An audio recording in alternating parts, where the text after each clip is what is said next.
congratulations on your new role as chair of this committee. I'm looking forward to working with you, as well as with 6 new members of our committee. And Dr. Carson, thank you for being here. Thank you. Before we get into some of the questions that I raised in my letter to you earlier this week, I just want to get an answer to, I think, a simple yes or no question. If you are confirmed to lead HUD, you'll be responsible for issuing billions of dollars in grants and loans to help develop housing and provide a lot of housing-related services. Now, housing development is an area in which President-elect Trump and his family have significant business interests.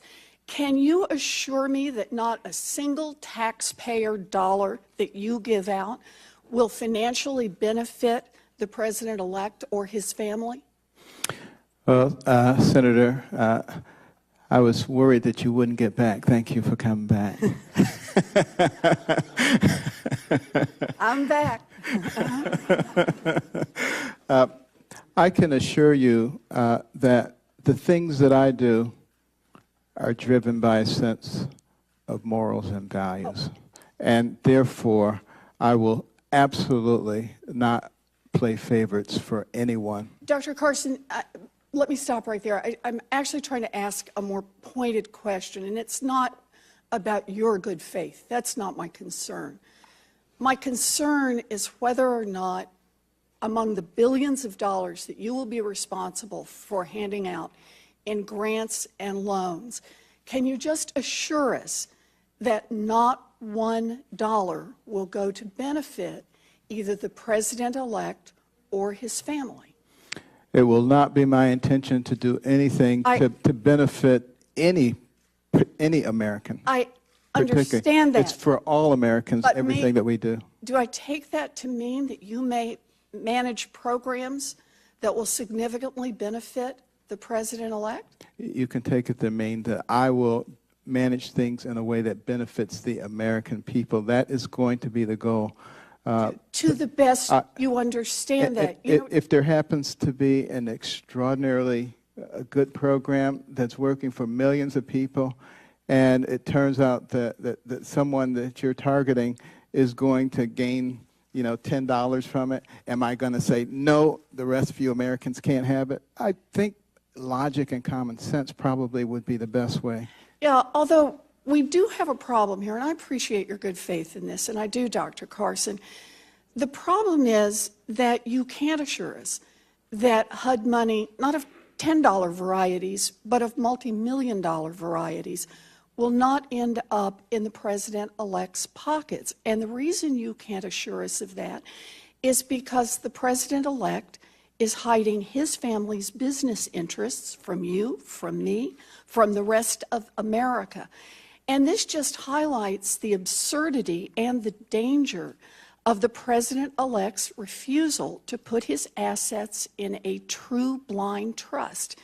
He knows, the president-elect knows, what will benefit him and his family financially, but the public doesn't, which means he can divert taxpayer money into his own pockets without anyone knowing about it. The only way that the American people can know that the president is working in their best interests and not in his own is if he divests and puts his assets in a true blind trust. Transferring his holdings to his children does nothing, as the head of the Nonpartisan Ethics Committee said just last night. Since the president-elect refuses to address this voluntarily, we need to pass the Presidential Conflicts of Interest Act that I introduced with more than 20 of my colleagues, which would require him to do so. So, with the time I have left, I just want to follow up very quickly on a letter that I sent to you earlier this week and that we talked about in my office. And I appreciated that. Good. And I appreciated it too. As you know, more than 7 million children rely on HUD for housing. 7 million people. Many of them are children, veterans, people with disabilities. For many of these people, HUD is the difference between a stable home and life out on the streets. But one major problem that we talked about is lead exposure. And according to the most recent HUD study, 62,000 public housing units, nearly 6% of our total public housing stock, are in need of lead abatement.